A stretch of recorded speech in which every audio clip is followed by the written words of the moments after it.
Una llave ofrecida por compasión puede abrir más que una puerta. También desentierra secretos que la tierra quiso ocultar. Nadie en la llanura de San Lucero imaginó que el gesto de una campesina, entregar las llaves de su casa a un desconocido con un bebé en brazos, desataría una tormenta más honda que cualquier nube de verano, ni que, al volver, ella quedaría no solo sorprendida, sino también cercada por un pasado que creía enterrado bajo surcos y estaciones. Desde lo alto, el valle parecía una manta vieja, pedazos de alfalfa, franjas polvorientas, un hilo de agua que serpenteaba con terquedad por la acequia. Alma Rojas caminaba con paso firme por su parcela. Tenía los dedos curtidos por las cuerdas de atar, una trenza larga que le rozaba la espalda y ese mirar de quien midió la vida en amaneceres. Ese mediodía, el sol caía recto y sin sombra, y la campana de su yegua, la Pinta, repicaba perezosa. Alma apuró el cierre del candado de la bodega porque debía montarse rumbo al pueblo, vender quesos frescos, harina, un par de mantas. El camino le tomaría la tarde, y si la suerte era buena, volvería a la primera luz. Se detuvo al escuchar un crujido en la vereda. Un hombre delgado, con el sombrero descolorido y la camisa pegada de polvo, asomó más allá de la cerca. Lo traía el viento, o eso parecía, y con él un bulto que no era mochila ni alforja, sino un bebé envuelto en una manta de lana. El pequeño apenas asomaba la nariz, rosada de calor. Dormía con esa paz de los que nada saben del mundo. «Buenas tardes», dijo el hombre, sin querer acercarse demasiado, como si temía espantar algo delicado. «No busco problemas, solo sombra y agua. Lo que tenga a bien». Alma lo estudió. En el valle, cualquiera que cargara un niño merecía más preguntas que sospechas. Sin embargo, la prudencia también le había salvado más de una cosecha. El hombre sostenía al bebé con cuidado verdadero. Eso no se fingía. «Agua hay en la acequia», respondió, «y pan en mi cocina. Pero hoy debo ir al pueblo. No hay nadie que se quede».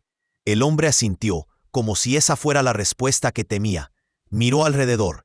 La brisa levantó un poco el borde de la manta y Alma alcanzó a ver el puñito del bebé, apretado y moreno. «Puedo sentarme bajo ese mezquite y esperar a que pase el calor», propuso. «No entraré. Con el pequeño me basta con estar a la sombra». Alma le ofreció un jarro de agua por encima de la cerca. Él no tendió la mano hasta acomodar primero al niño contra su pecho. Esa precaución, tierna y torpe a la vez, a Alma le mordió en algún lugar blando del pecho. Pensó en todas las horas que la casa queda vacía, en las gallinas, en el olor de la leche cuajada, en el candado que a veces se trababa si el metal se calentaba. Y pensó en su abuela, que repetía: «A la puerta de una mujer sola llegarán los vientos y las almas perdidas. A veces tendrás que abrir solo para que no te derriben». «¿Cómo se llama?», preguntó ella, señalando al bebé. «Se llama Luz», dijo el hombre, «porque eso fue lo que me dieron sus ojos cuando la vi por primera vez. Y yo, me llaman Elías. Soy Alma». El silencio de agosto palpitó un instante. Elías bajó la vista, agradecido por el agua. En su muñeca izquierda, Alma notó una cinta de cuero gastada con un nudo extraño, un tipo de amarre que su padre usaba para los arneses. Esa coincidencia se clavó como una espina de curiosidad. «No puedo dejarte en el mezquite sabiendo que voy a tardar», dijo ella por fin, con decisión que parecía más antigua que sus propios años. «Si de verdad no buscas problemas, cuida mi casa mientras vuelvo». Aquí se quitó la cuerda del cuello de la que colgaban dos llaves. La pequeña es de la cocina, la grande de la bodega. El corral no tiene llave, las gallinas se apañan solas. No revuelvas en mis baúles, no necesito que nada se mueva de sitio. Elías la miró como si le hubieran tendido una fe demasiado pesada. Abrió la boca, la cerró, apretó a Luz un poco más. «Lo juro», dijo con la voz rasposa, «por la niña y por mi propia vergüenza. No tocaré donde no me haya dado permiso». «Bien», respondió Alma, guardando de memoria la expresión exacta de su rostro en ese juramento. Lo montó todo a prisa: queseras, un morral con tortillas, 2 atados de hierbas. Antes de montar, se inclinó sobre la manta. «Duerme bonito, Luz, aquí también hay sombra». El viaje al pueblo fue un trazo recto bajo el sol. En la plaza, los pregones, el blanco de la harina, la risa de niños correteando detrás de un perro flaco. Alma vendió rápido. Su queso era famoso por cuajar limpio y parejo. Entonces apareció Tomás Beltrán, dueño de tierras y de un bigote que siempre parecía recién aceitado. Saludó con brazos anchos que llamaban la atención de medio mercado. «Alma, ya pensaba que te había tragado la tierra», dijo, plantándose frente a su puesto. «Te busqué la semana pasada. Tengo novedades para ti. Los hombres que miden tierras llegarán pronto. Este valle crecerá. Tu parcela está justo donde el brazo del río baja manso. No deberías estar sola». Alma mordió una sonrisa para no enseñar ninguna arista. «Sola no, estoy con mis animales, con el trabajo», respondió. «Además, yo decido lo que pasa en mi parcela». Tomás se inclinó, tomó con una soltura que no era suya una de las queseras. «Y yo solo digo que si no quieres que te la rodeen con cercas nuevas, deberías aceptar venirte a mi hacienda. Unir esfuerzos. No te faltará nada». La palabra nada cayó como una moneda con dos caras. Alma respiró por la nariz. En su cabeza, por detrás de la sonrisa, revisó de memoria todo lo que había dejado al cuidado de un extraño. La casa, la bodega, el baúl de la madre con sus rebozos, la caja de cedro donde guardaba cartas y el listón de su hermana Soledad. «Si me disculpas, Tomás», dijo con una precisión que parecía inocente, «hoy vuelvo antes. A mi casa no le gustan las sombras largas». Tomás sonrió, pero en sus ojos pasó un destello de molestia. «Como digas, no olvides mi ofrecimiento. En tierra que cambia, los que no se mueven los arrastra el agua». «Yo he aprendido a nadar», contestó Alma, y el murmullo del mercado pareció celebrar en secreto su respuesta. Salió del pueblo con el sol aún alto, cruzó el vado y los mezquites amenazaron la tarde con chicharras. Al llegar a su cercado, Alma se detuvo. Había humo en la chimenea, no el humo negro de la desgracia, sino un hilo delgado y azul que olía a pan. La acequia sonaba más viva, como si alguien hubiera despejado a pala los sedimentos. En el porche, un cubo con agua y hierbas, romero, albahaca, recibía a quien llegara con el perfume lúcido de las casas cuidadas. Abrió la puerta. La cocina estaba limpia. Sobre la mesa, un pan redondo sudaba en canto reciente. Un paño cubría una olla de frijoles que susurraban paciencia.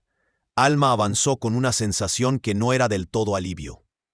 La estantería de barro lucía alineada. La luz que entraba por la ventana parecía haber decidido quedarse. Escuchó entonces un arrullo. En el cuarto, Luz dormía en una canasta de mimbre que antes guardaba cebollas. Elías estaba en el suelo, con una navaja corta y un trozo de madera. Tallaba un caballito. «Perdona», dijo Elías en cuanto la vio. La olla estaba casi a punto, solo la vigilé. También abrí la compuerta de la acequia. Su zanja estaba tupida. Si me excedí, lo entenderé. Alma, que iba a preguntar por qué su casa olía a vida como no olía hacía meses, cambió la pregunta. «¿De dónde aprendiste a tallar así?» Elías miró el caballito en progreso. Sonrió con pena. Cuando uno cruza caminos, descubre que la madera también tiene su música, y que a los bebés la música les arrulla, aunque no la oigan como nosotros. Hubo una pausa suave, hecha de pan caliente y breves miradas. Alma dejó las cosas en la mesa, destapó la olla. Rompió el pan. Partieron en silencio, con la naturalidad de dos casi parientes que no han dicho todavía lo más difícil. Alma notó otra cosa: un jarro de leche hervida, cubierto, y un atadito de hierbas que su madre solía colgar para espantar malos aires. «¿Cómo supiste la mezcla?», preguntó. «Me la enseñó una mujer», dijo Elías. «Dijo que en las casas donde duermen niños conviene no dejar que el aire viejo se quede». La frase tan suya de tiempos idos. Cruzó a Alma por la mitad. Se sentó en el borde de la cama y acarició sin tocarla la mejilla de Luz. Elías apartó la navaja, se incorporó con respeto. «Si no te incomoda», pidió, «me quedaré esta noche en el porche. Mañana con la fresca me iré. No soy hombre de echar raíces donde no me invitan». «No te invité», admitió Alma. «Te entregué una llave. No sabía que con ella entrarías con tanta delicadeza». Él inclinó la cabeza, agradeciendo la palabra. En ese gesto, la cinta de cuero de su muñeca volvió a asomar. Alma reconoció de pronto no solo el nudo, sino el detalle de un hilo rojo pasado en el lazo con dos vueltas. Era un nudo que su padre aprendió de un arriero de la sierra, y les enseñó a las hijas con paciencia de domingo. Alma se lo mostró a Soledad una tarde de higuera. Soledad reía cada vez que el hilo traicionero se soltaba y el nudo volvía a empezar. Soledad, el nombre le atravesó la garganta. Ese amarre, dijo Alma, sintiendo que de pronto la cocina se angostaba. ¿Quién te lo enseñó? Elías bajó la vista a su muñeca, pasó el pulgar por el cuero como quien pide perdón. Un hombre bueno que ya no está, respondió, y una mujer que reía cuando el hilo rojo no obedecía. Alma se quedó de pie, fue a la sala, abrió el baúl de cedro, encontró, como sabía que encontraría, un rebozo claro con 2 florecitas bordadas al borde, iguales a 2 luceros tímidos. Ese rebozo tenía un remiendo en la esquina, cosido con hilo rojo en 2 vueltas. Volvió al cuarto con el rebozo entre las manos. ¿La mujer tenía un rebozo como este? Elías cerró los ojos un segundo. Asintió. La expresión le cambió de una manera que los hombres no aprenden a fingir. Sí, dime su nombre, pidió Alma, sin aire. Dímelo sin rodeos. Elías la miró con una tristeza que no pedía permiso para quedarse. Soledad. El nombre se suspendió en la habitación como un canto lejano. Alma apretó el rebozo contra el pecho y notó que aún olía a madera y sol. Soledad, su hermana menor, la de las trenzas inquietas y los ojos que buscaban horizonte, había desaparecido del valle hacía 2 años. Se fue con la promesa de una vida mejor al otro lado del río, y ninguna carta llegó después. Tomás, tan solícito, te había dicho que era lo mejor olvidarla. Las que se van por capricho no vuelven. Alma prefirió sembrar silencio en lugar de preguntas. «¿Está viva?», susurró, con esa voz que solo se usa para hablar del pan y de los muertos. Elías apretó la mandíbula. Paseó la vista por la canasta donde dormía Luz, por la ventana, como si buscara palabras afuera. No. La palabra cayó sin aspereza, como un puño que ya no tiene fuerza para golpear. Antes de irse, me pidió 2 cosas: que cuidara de su bebé y que la llevara a casa. «A tu casa», dijo. «Mi hermana es el lugar donde aún me aman». El mundo de Alma se inclinó como cuando los bueyes tiran más de un lado del arado. Caminó hasta la canasta. El bebé bostezó, abrió los ojos un instante. Eran oscuros y por un segundo Alma se vio reflejada en ellos con la nitidez de una vasija de agua. Luz, la palabra que Elías le había dado. Luz, un nombre que Soledad hubiera elegido. «¿Cómo murió?», preguntó con un hilo de voz. «Como muere la gente en caminos duros, sin que el cielo se entere». Había hombres interesados en que no llegara. Elías respiró hondo, los nudillos blancos sobre la navaja cerrada. «Ella me dejó a Luz horas antes. Dijo que si algo le pasaba, no debía volver al pueblo por la ruta grande, que había ojos vigilando. Me dio este rebozo y una cinta con su olor para que la niña no se desvelara. Me dijo que te buscara, que te dijera que», se le quebró la voz, «que no fue cobardía.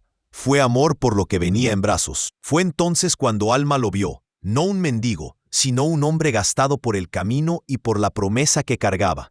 Y vio también, como quien aprende a leer un mapa que siempre estuvo en la mesa, las últimas semanas, Tomás alrededor, el murmullo sobre cercas nuevas, el interés de hombres extraños por la acequia mansa, la posición de su parcela, el agua que la cruzaba como una vena. Su hermana, ese fue y no volvió. «¿Quiénes no querían que llegara?», preguntó Alma, más fría que un amanecer de enero. Elías tardó en responder porque escoger un nombre es como elegir qué piedra les entierra primero. Hombres que sirven a un patrón que no tolera escándalos. Ella habló de un arreglo que la hubiera obligado a callar y entregar lo que era suyo, y también lo que era tuyo. La miró con gravedad. Soledad llevaba cartas donde se pedían cosas que ella no podía dar sin traicionarse. «No las traigo. No soy tonto, pero sé a quién nombraban, y sé que esos hombres miran hacia tu puerta. Nómbralo», pidió Alma, aunque el nombre ya le ardía en la boca. «Dilo, para que no se quede rondando». Elías tragó saliva, despacio, como si en esa demora quisiera regalarle a Alma un segundo más de fe en el mundo. «Tomás». El silencio de la cocina se volvió un hilo tensado a punto de romperse. Afuera, un gallo confundido cantó como si en esa hora el sol se estuviera levantando otra vez. Alma no tembló. Puso el rebozo de su hermana sobre la canasta y se enderezó con una calma nueva desconocida. De pronto las piezas encajaron con la crueldad con que encajan las verdades tardías. El interés de Tomás por protegerla, la prisa por medir tierras, la despreocupación con la que había enterrado el recuerdo de Soledad. Si Luz era hija de Soledad, y si Soledad había sido, Alma no quiso completar el pensamiento. No hacía falta. Sus ojos, sin embargo, aprendieron otro brillo. «¿Qué quedarás?», dijo, sin pregunta. «No en el porche. en la casa. Comerás y dormirás. Mañana pensaremos. No dejaré que nadie que me sonría en la plaza dicte el destino de esta niña. Elías asintió, rendido a esa firmeza. Alma fue hasta la alacena, sacó un saco pequeño con maíz y una vieja escopeta sin brillo que perteneció a su padre. La limpió con un trapo. No tenía intención de usarla. En estas tierras, a veces bastaba con que ciertos objetos se dejaran ver para que las sombras midieran mejor sus pasos. No hace falta, comenzó Elías. Hace falta que entiendan que aquí hay vigilia, replicó Alma, y memoria. La tarde inclinó su sombra larga. Elías colgó el amarre de la compuerta de la acequia para que el agua corriera lo justo. Preparó una infusión de anís para las pequeñas tripas de luz. Alma revisó las ventanas, ajustó una rendija. Y cuando el cielo se puso como un pañuelo morado, el primer sonido de cascos llegó, remoto, desde el camino de la salina. No eran muchos. 2, quizás 3 caballos. Se oían como un secreto mal dicho. Alma apagó la lámpara de aceite y dejó solo el fuego del horno, que daba a la cocina un resplandor de hogar, tranquilizador y a la vez engañoso. Elías se colocó detrás de la puerta, no para emboscar, sino para estar entre la entrada y la canasta. ¿No los esperabas hoy?, susurró Alma. No era pregunta. Cuando el patrón quiere resolver, manda con la noche, contestó Elías en el mismo tono. Pero a veces la noche trae cosas que nadie espera. Los cascos se detuvieron. Se oyó el roce de un caballo sacudiendo la crin. Una tos, una risa contenida. Luego el golpe suave de un nudillo en la madera. ¿Alma? La voz era conocida, educada para la plaza, vestida para los domingos. Aún apagada por la puerta, era inconfundible. Soy yo. Vine a asegurarme de que estás bien. Me dijeron que volviste temprano. Yo también pensé en ti. Alma no se movió. Respiró una vez, hondamente. Recordó a su abuela. Hay visitas que solo llegan cuando el olor de la casa las llama, y hay que saber qué están buscando. Estoy bien, respondió ella, acercándose a la puerta lo suficiente para que la voz saliera sólida. Pero es tarde para visitas. No para mí, dijo la voz de afuera, y el brillo de sus palabras quiso colarse por la rendija como un cuchillo. Te traigo noticias, quiero mostrarte un papel, algo que te conviene. Elías detrás apretó el amarre de la navaja en su palma, sin abrirla. La respiración de luz fue el reloj que marcó el silencio siguiente. Alma levantó la mano y la apoyó sobre la madera, no para abrir, sino para sentir la vibra del mundo al otro lado.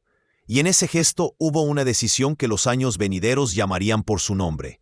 Mañana, dijo ella, mañana será buen día para ver papeles. Hoy no. Se hizo un silencio que olía a caballo y a polvo. Finalmente la voz respondió, sin perder la cortesía que usaba como máscara. Como digas, Alma, tengo paciencia, que descanses. Los cascos se alejaron unos pasos, y entonces, en lugar de perderse hacia el camino, circundaron despacio la casa.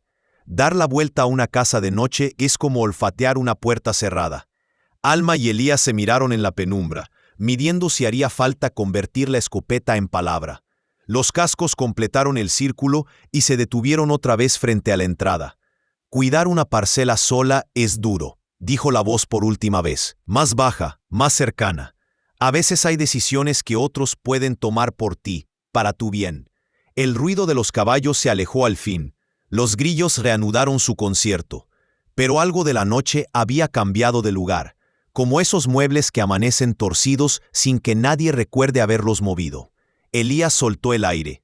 Alma caminó hasta la canasta, acomodó el rebozo de soledad sobre la niña. Le rozó la frente con los labios, y en ese gesto no había miedo, había promesa. No era una cortesía, dijo él, al cabo. Fue una medida, para que midamos bien lo que vendrá. Alma asintió. Sabía lo que venía con una claridad de filo. La llave que había entregado esa mañana se había duplicado en significados. Había abierto su casa al hambre ajena, pero también le había abierto, sin aviso, un pasadizo al pasado, a una hermana ausente, a un futuro que no iba a moverse un dedo sin contar con su voluntad. Apagó el horno con una vara. Encendió una vela pequeña y la dejó junto a la canasta, como se deja una estrella a la altura de los ojos de un bebé. Mañana, dijo sin mirar a Elías, iremos a la acequia grande. Voy a mostrarte la piedra donde mi padre dejó su marca. y tú me mostrarás el camino que hizo Soledad. Lo vamos a andar al revés, y cuando lleguemos a la encrucijada ya no estaremos solos. La vela tembló y se mantuvo erguida. Afuera, un perro ladró hacia algún sitio que solo los perros ven. Y en la cocina, la casa pareció afirmar con sus ladrillos que a veces un hogar no es un lugar, sino una decisión. La noche se sentó al borde de las camas, y antes de dormirse, Alma entendió la forma exacta de su sorpresa. No era que un mendigo hubiera dejado su casa mejor de lo que la encontró. Era que el extraño le había devuelto algo que ella no sabía que había perdido. Un hilo, una historia, una razón. Y ese hallazgo tenía nombre de niña. Luz. Bienvenida, susurró. Y la palabra se mezcló con el rumor de la acequia que corría afuera, como si la tierra, por primera vez en mucho tiempo, hubiera decidido escuchar. El amanecer llegó con el color del cobre y un silencio que parecía haber dormido a la intemperie. Elías alzó a Luz con una mano y con la otra recogió el rebozo de Soledad. Alma salió al patio, tanteó la humedad de la tierra con el dorso de los dedos y dijo, como quien anuncia un itinerario que no admite desvíos, que irían a la acequia grande antes de que la luz blanca del mediodía borrara los detalles. Caminaron por el borde del maizal. El aire olía a heno fresco y a leña apagada. La pinta lo siguió algunos metros hasta que el alambrado le recordó su lugar. Elías llevaba el amarre de cuero en la muñeca como si fuera un mapa amarrado a la piel. Alma iba delante, con el paso de quien ya eligió. La acequia apareció entre dos filas de álamos, un hilo ancho, callado, que conocía el idioma del valle mejor que cualquier hombre. Ahí, dijo Alma, señalando una piedra chata, triangular a media altura del talud. Mi padre grabó su marca cuando abrieron este brazo. 3 cortes, 2 cortos, 1 largo. Si te acercas, aún se ven. Se acercaron. El sol, bajo todavía, se inclinó justo lo necesario para que los 3 cortes aparecieran como cicatrices antiguas. Elías se arrodilló. Pasó los dedos por las hendiduras con cuidado, como si pudiera lastimarlas. Luego miró alrededor, buscando con los ojos lo que la memoria le sugería. Soledad me habló de una luz escondida junto al agua, dijo. No supe a qué se refería entonces. Dijo también que tu padre le había confiado la llave chica para tiempos turbios. Me pidió que la guardara y que te la entregara solo si llegaba el momento. Alma bajó la vista al rebozo que llevaba doblado. En la esquina remendada con hilo rojo había 2 puntadas que siempre le habían parecido más apretadas, más tercuas. Donde el hilo formaba una cruz mínima, el extremo sobresalía, apenas. Alma metió la uña, aló con paciencia. El remiendo se dio con un susurro y envuelto en un pedacito de papel encerado, apareció un objeto diminuto, tosco, antiguo, una llave de latón, de esas que abren cajas más viejas que los secretos. La llave chica, murmuró Elías, con un respeto que no se le notaba ni ante la lluvia. Alma palpó la piedra triangular. Debajo, entre raíces y barro reseco, había el hueco justo para una caja pequeña. Probó por un lado, por el otro. La piedra se movió como se mueve un recuerdo, a la tercera insistencia. Debajo, encajada como un tesoro humilde, descansaba una caja de madera con herrajes, el metal oscuro de mucho esperar. Elías limpió con la manga el frente. La cerradura tenía la boca del tamaño exacto para la llave. Si el valle late, dijo Alma, y no fue oración sino memoria, que late con nosotras. Giró la llave. La caja exhaló un olor a cedro y hojas secas. Adentro había 2 paquetes. El primero, un legajo de papeles sujetos por un cordel, croquis de la acequia, la marca de su padre, una anotación con su letra que decía, el agua manda, la tierra obedece. El segundo, un sobre con el nombre de Alma escrito con una caligrafía que no era la de su padre. Era letra de mujer, con rasgos firmes, sin adornos. Alma contuvo el aire, abrió el sobre. El papel traía polvo de camino. Hermana, si estas líneas te llegan, es que no pude volver por la puerta. No fue por cobardía, fue porque la puerta tenía hombres esperando de noche. Te escribo para entregarte lo que me fue dado, Luz y la llave. Luz no es un nombre de ocasión. La llamé así porque es hija de una verdad que me negué a esconder. Su padre no es un forastero. Su padre es Tomás.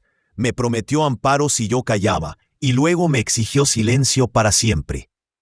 Quiso que firmara un papel donde renunciaba a mis derechos y a los del agua que nos dejó nuestro padre, a cambio de dar su apellido al bebé. Cuando le dije que el agua no se vende y los hijos no se negocian, mandó hombres a acompañarme hasta el río.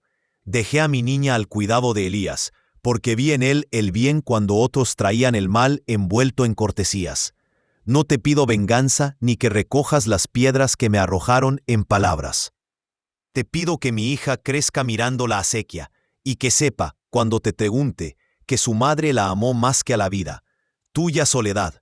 El viento movió las hojas de los álamos como si la carta la leyera alguien más, alguien alto y antiguo. Elías apretó los dientes y bajó la cabeza. Alma cerró los ojos, sostenida por la letra de su hermana. No lloró. El llanto llegó en forma de una resolución tan perfecta como el giro de la llave dentro de la cerradura. Ya está, dijo. La mitad de la sombra tiene nombre, la otra mitad también.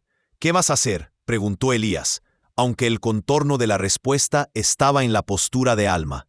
No voy a correr detrás de los caballos de Tomás. Haré que venga caminando, respondió ella. En la plaza, donde la gente compra pan, frente a los ojos que él acostumbró a dorar con palabras. Regresaron a la casa por la vereda corta. Alma guardó la caja de cedro en la bodega, bajo la estera donde curaba calabazas. Enrolló el rebozo de Soledad y lo colocó en lo alto de la alacena, como si colgara el retrato de una reina sin marco. Puso agua a calentar, y mientras el hervor anunciaba café, dijo sin levantar la voz: «Hoy convoco a los viejos de la acequia. Ellos no llevan trajes, pero llevan memoria. Y la memoria aquí pesa más que cualquier sello». El consejo de riego se reunía cuando la sequía apretaba o cuando un hombre pretendía cambiar el curso del agua sin avisar. No era un tribunal, pero tampoco una charla. Llegaron a media mañana. Don Basilio con su bastón, la viuda de Luján con su sombrero negro, el muchacho Carrera que heredó el turno del padre y tenía menos paciencia que Arrugas. Se sentaron en el portal de Alma, donde la sombra es tibia y el polvo se asienta en los pliegues de las botas. «¿Para qué nos llamaste, hija?», preguntó don Basilio, abriendo de par en par su oído. Alma puso sobre la mesa la caja, la llave y la carta de Soledad. No adornó nada. Leyó sin dramatismos, dejando que las palabras hicieran su propio camino. Luego desplegó los croquis de su padre y señaló la piedra con la marca, los 3 cortes, las notas. Los viejos se inclinaron, reconocieron trazos, recordaron manos, nombraron años. La viuda de Luján, que traía un rosario en el bolsillo pero no lo mostraba, posó los dedos sobre la llave chica como si tocara una reliquia. «Yo vi al padre de ustedes hacer esa marca», dijo, «y lo oí decir que el agua se hereda de cara limpia. Si supo que había manos queriendo comprarlo, cerró los dedos. Eso hacía. ¿Y qué hay de Tomás?», preguntó el Carrera, rápido. «Los suyos andan midiendo hasta la sombra». «Tomás vendió sombra muchas veces», replicó la viuda. «Pero el agua no firma con él si la acequia dice que no». No tardó el rumor en llegar a la plaza, que Alma Rojas había abierto caja, mostrado papeles, pronunciado nombres. Cuando el sol estuvo en la mitad, Tomás apareció a caballo, bien peinado, con esa sonrisa que en el mercado parecía moneda corriente. Se detuvo frente al portal de Alma, desmontó sin apuro, vio a los viejos, vio la caja, vio por primera vez la llave chica. «¿Qué es todo esto?», preguntó, con la voz redonda que reservaba para convencer. «La memoria del agua», dijo Alma, y la voz de Soledad. Le tendió la carta. Tomás la tomó, la leyó con la cara que uno pone cuando cree leer una mentira y debe fingir sorpresa. Al llegar al nombre de su hija, un músculo le saltó en la mejilla. Amagó una risa que no se atrevió a salir. «Es una calumnia», declaró. «Tú sabes, Alma, que la gente enamorada se inventa palabras. Soledad era impulsiva. Cualquiera puede escribir mi nombre en una carta y culparme de tormentas. Entonces desmiéntelo delante del valle», pidió Alma, y señalando a los viejos añadió: «Arráncale al agua el recuerdo de tu sombra. Diles que no mandaste hombres a acompañarla». Tomás bajó un poco la vista. La sonrisa se le astilló en los bordes.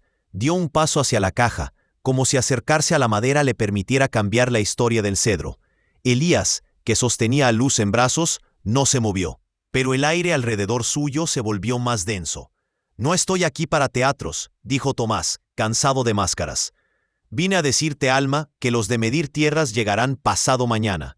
Y si no quieres quedarte encajonada, firma conmigo. Te doy techo, te doy nombre, te quito preocupaciones. Ese bebé necesita apellido, y tú no eres madre. La frase cayó como una piedra sin pedir permiso. Los viejos se removieron en sus sillas. A los oídos del valle les dolían esas palabras más que la sequía. Alma sonrió apenas, como quien escucha un precio y ya trae la respuesta en el bolsillo. Ese bebé tiene nombre, dijo. Se llama Luz. Tiene madre, y la madre me la confió. Tiene agua, y el agua la quiso la sangre de mi padre. Lo que tú traes es una sombra con perfume. Yo puedo hacer que los papeles digan otra cosa, amenazó Tomás, sin pudor. Conozco a los que firman. Aquí los papeles no los firma nadie que no haya regado de noche y tapado roturas a mano, cortó don Basilio, espetando el bastón en la tierra. Tu apellido no pesa en la sequía, Tomás. Pesa lo que hiciste, y lo que no. El aplomo del viejo voló como un pájaro sobre la plaza. Tomás apretó los dientes, buscó con la mirada a sus dos hombres, que aguardaban junto al molino. Nadie se movió. En ese silencio, la acequia, como si también tuviera turno de palabra, dejó oír una campanita. La compuerta del fondo vibraba cuando alguien a deshora la tocaba. Era un sonido mínimo, pero los del valle lo reconocían. No trajo miedo, trajo ojos despiertos. A partir de hoy, dijo la viuda de Luján, no beberás del primer turno, Tomás, ni del segundo. Tu nombre baja al último. Y si quieres regar, pedirás, no porque nos debas obediencia a nosotros, sino al agua que te niegas a escuchar. La noticia cruzó los corredores de la plaza, en lo que tardó en voltearse un pan sobre la pala. En San Lucero, caer al último turno era más que un castigo. Era un espejo. Era la comunidad diciéndote que te había visto y que te quería lejos de su corriente. Tomás recogió las riendas con un tirón seco. La máscara se le había caído y debajo había ira sin barniz. No termina aquí, dijo, ajustándose el sombrero con una mano que temblaba. Aquí no termina nada. No, concedió Alma. Aquí empieza. Esa noche la casa de Alma no durmió como dormían otras. Elías colgó 2 campanas pequeñas en la zanja. Si alguien intentaba forzar el paso del agua, sonarían. Alma dejó la escopeta a la vista, pero descargada. La pinta, atada al poste del corral, movía la cabeza inquieta. Luz, en su canasta, respiraba con el ritmo exacto que permite a los adultos tomar decisiones. El canto de un pájaro despertó antes que la mañana. Fue una señal rara, adelantada. Luego, el leve crujido de la grava en el patio. Un susurro, un cuchicheo sin palabras. Elías se alzó sin ruido. Alma puso el dedo sobre sus propios labios, no para callarlo a él, sino para ordenar el silencio de la casa. En la ventana, la silueta de un hombre se recortó apenas contra el azul sin luna. Era alto, llevaba el sombrero bajo. Tocó con la punta de los dedos la madera. No era un golpe, era un tanteo. Traje luz, dijo una voz baja desde afuera, y el fuego cruel del chiste con el nombre de la niña no pasó inadvertido. Para que no tropiecen cuando salgan. Nos alumbramos con lo que tenemos, respondió Alma, pretendiendo que la casa no respiraba. Puedes guardarte la tuya. El hombre intentó el picaporte. Encontró resistencia. En ese mismo instante la campanita de la zanja sonó 2 veces, lejana como un insecto. Elías, sin apartarse de la canasta, alzó la voz lo justo.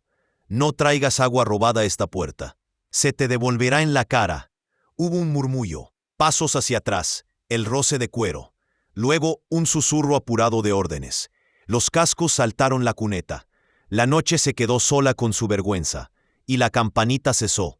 Elías soltó un aire que llevaba guardado desde hacía muchas vidas.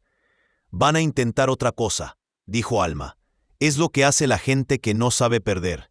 Intenta lo mismo de otra forma.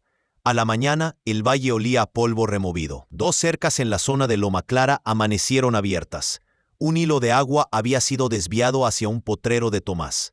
No fue un desastre, pero fue una falta que no se cometía a la vista de todos sin pagar el precio. Los viejos caminaron hasta la zanja. Midieron con los ojos, asentaron con la cabeza. El desvío no era torpeza, era descaro. Hoy al mediodía, declaró don Basilio, en el árbol de los remates se hablará fuerte, y cada cual oirá su nombre. El árbol de los remates no era tribunal, Era símbolo. Allí se cerraban tratos, se pedían perdones, se devolvían cosas. Esa tarde bajo su sombra estaba medio valle. Tomás llegó con 2 hombres, no más. Saludó a los que quisieron recibir su saludo. Se plantó frente a la asamblea. Se notaba seguro todavía, como quien cree que el peso de sus años de abundancia inclina la balanza en cualquier fiesta. Lo de anoche fue accidente, dijo. Mis hombres buscaban una res escapada. Abrimos cercas. El agua se corrió sola. El agua no tiene piernas, replicó la viuda. Se la empuja o se la deja quieta. Y tú sabes empujar. Tomás, por primera vez, eligió no sonreír.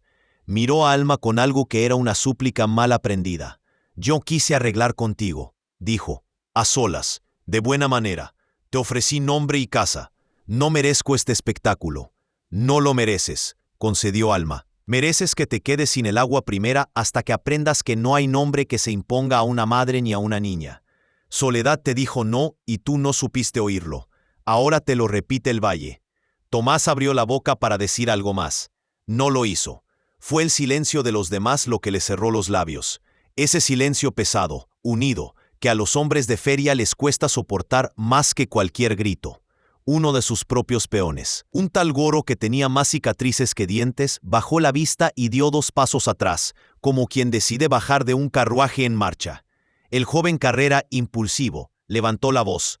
Si vuelves a tocar la compuerta sin turno, te cortamos el paso en la toma alta, no de por vida, de vergüenza, para que te sientas como se siente un hombre sin agua, con sed donde antes había costumbre.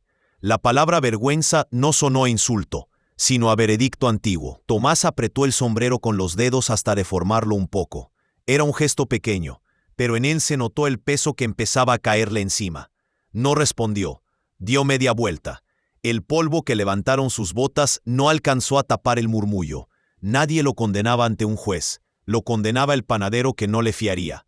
La mujer que no abriría su puerta cuando tocara. El mozo que retiraría su silla del juego de cartas. Para un hombre como él, eso era más áspero que cualquier celda. Punto. Esa tarde, Alma se sentó en la entrada de su casa con Luz en brazos. Elías afiló con paciencia una herramienta vieja que había estado olvidada. El sol bajó limpio, como si por fin hubiera ganado la acequia su discusión con la sombra. De lejos se oyeron los niños que volvían del río. La vida se instalaba otra vez en su sitio, aunque ese sitio había cambiado de nombre. ¿Te quedarás?, preguntó Alma sin levantar los ojos del bebé. Elías miró hacia el horizonte, ese lugar donde siempre había buscado excusas para no quedarse en ninguna parte. Sus dedos jugaron un segundo con el amarre de cuero de la muñeca. Yo le juré a Soledad que llegaría con Luz a tu casa, dijo. No le prometí más. Pero de tanto caminar con promesas ajenas, a uno le da ganas de prometerse algo propio. Puedo quedarme a cuidar acequias, a remendar cercas. No traigo apellido de hacienda, traigo oficio de camino. Aquí hacen falta oficios, respondió Alma, y hombres que no se avergüenquen de usarlos. Elías sonrió, sencillo. En sus ojos había un descanso que no le conocían los espejos.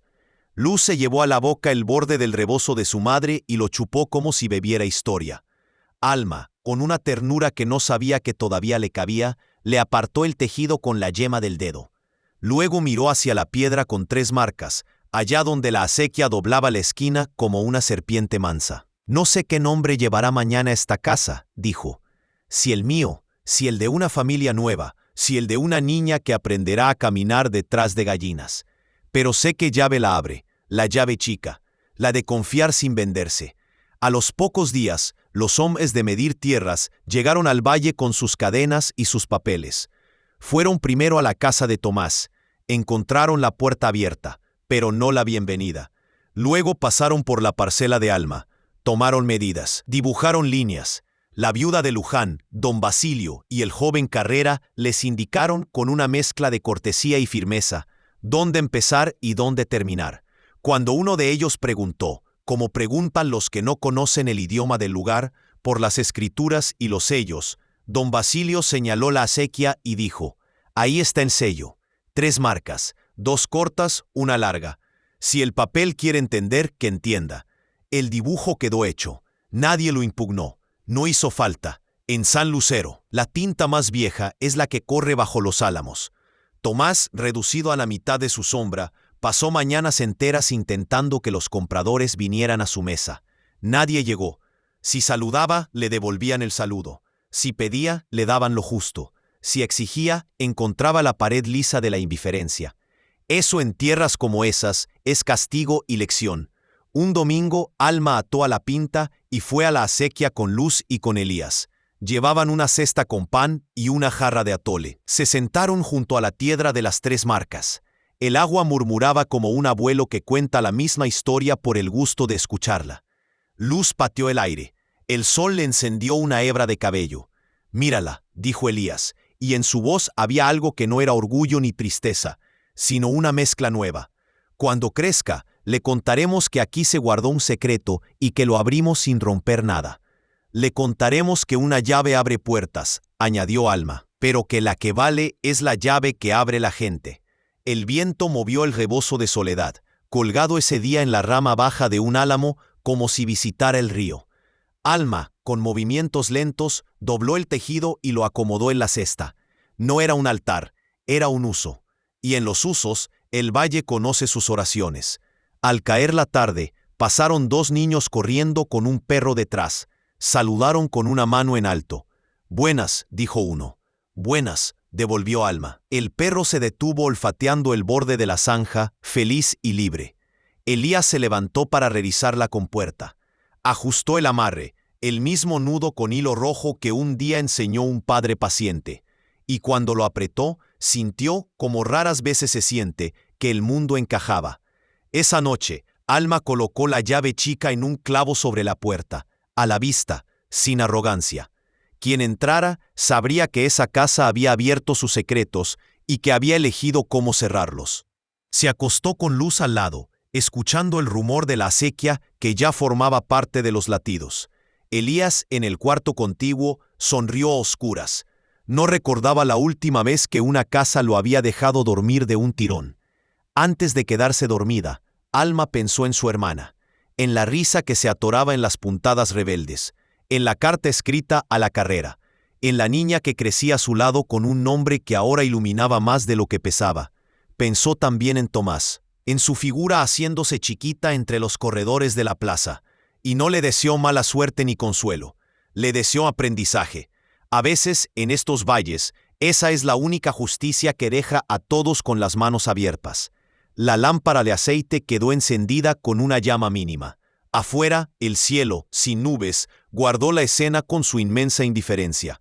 La acequia corrió, los álamos velaron, el valle respiró, y una llave, la más pequeña, colgando sobre la puerta, tintineó apenas con la brisa, como si dijera su última palabra. Aquí, lo que se abre se cuida, y lo que se cuida, se queda. A continuación tenemos 2 historias increíbles que te están esperando. Solo haz clic en la imagen que quieras ver y comenzará a reproducirse.